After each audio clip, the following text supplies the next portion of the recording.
আসসালামু আলাইকুম ভিউয়ার্স, আশা করি আপনারা সকলেই ভালো আছেন।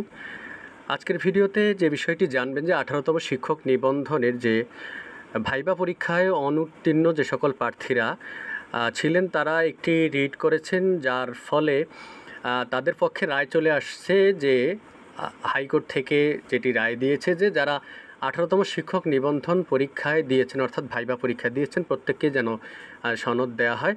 তো সেইটির উপরে এনটিআরসিএ আপিল করেছে, ইতিমধ্যে আপনারা জেনেছেন। তো সেখানে চেম্বার আদালত আবার সেই রায়ের উপরে আবার স্থগিত করে আদেশ দেয়। তো এই 18তম নিবন্ধনের যারা রিট করেছে এই অর্থাৎ তাদের যে পরবর্তী শুনানি, এই যে সবাইকে সনদ দেওয়ার আদেশ স্থগিত করেছে এবং সেটার পরবর্তী শুনানি কবে সেটি আজকের ভিডিও থেকে আপনারা জানতে পারবেন। তো ভিডিওটি না টেনে আপনারা সম্পূর্ণ ভিডিওটি দেখবেন আশা করি। আর আপনার কাছে রিকোয়েস্ট, আপনি যদি আমার চ্যানেলে নতুন হন চ্যানেলটি সাবস্ক্রাইব করে পাশে থাকা বেল আইকনটি বাজিয়ে রাখুন। সবার আগে আমি আপনাদেরকে সব তথ্য দিতে চেষ্টা করি। তো 18তম শিক্ষক নিবন্ধনের লিখিত পরীক্ষায় উত্তীর্ণ সবাইকে যে সনদ দেওয়ার নির্দেশনার উপর স্থগিতাদেশ দিয়েছে চেম্বার আদালত। আগামী 14 জুলাই এই বিষয়ে পরবর্তী শুনানি অনুষ্ঠিত হবে। এই দিন এ বিষয়ে চূড়ান্ত সিদ্ধান্ত আসতে পারে বলে জানা গেছে।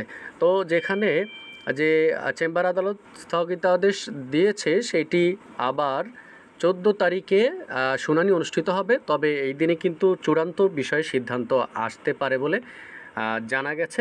তো বেসরকারি শিক্ষক নিবন্ধন ও প্রত্যয়ন কর্তৃপক্ষ এনটিআরসি এর চেয়ারম্যান মফিজুর রহমান রায়ের বিরুদ্ধে আপিল করেন।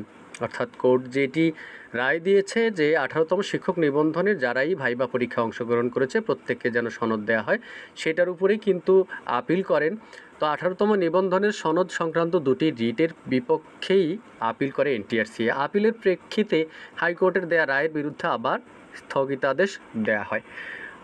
গত 2 জুলাই যে 18তম শিক্ষক নিবন্ধন মৌখিক পরীক্ষায় অংশ নেওয়া সবাইকে শিক্ষক নিবন্ধনের সনদ দেওয়ার নির্দেশনা দেন হাইকোর্ট।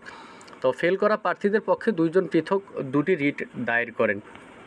তো দেখেন, এদিকে 18তম শিক্ষক নিবন্ধন ফেল করা প্রার্থীদের সঙ্গে কথা বলে জানা গেছে যে দুটি রিটের বিষয়ে চেম্বার আদালত স্থগিতাদেশ দিলেও নতুন করে আরও রিট করার প্রস্তুতি নিচ্ছেন তারা। 18তম নিবন্ধনের মৌখিক পরীক্ষার অনিয়ম হয়েছে, এই অনিয়মের প্রতিকার না পাওয়া পর্যন্ত তারা আন্দোলন চালিয়ে যাবেন। তো দেখেন যে ডেইলি ক্যাম্পাসের যে প্রতিবেদনটি আসছে সেটি কিন্তু আমি আপনাদেরকে দেখিয়েছি।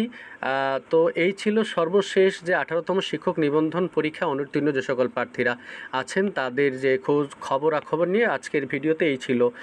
তো ভিউয়ার্স, আশা করি ভিডিওটি দেখে আপনারা যদি নতুন হয়েও থাকেন তাহলে চ্যানেলটি সাবস্ক্রাইব করে পাশে থাকুন। আপনারা এই এনটিআরসি এর নিবন্ধন সনদধারী এবং বেসরকারি শিক্ষক যারা আছেন প্রত্যেকের কিন্তু আপডেট আমি আমার চ্যানেলে আপলোড করে থাকি। তো আজকের ভিডিওতে এই পর্যন্তই। এতক্ষণ চ্যানেলের ভিডিও দেখার জন্য আপনাকে অসংখ্য ধন্যবাদ। আল্লাহ হাফেজ।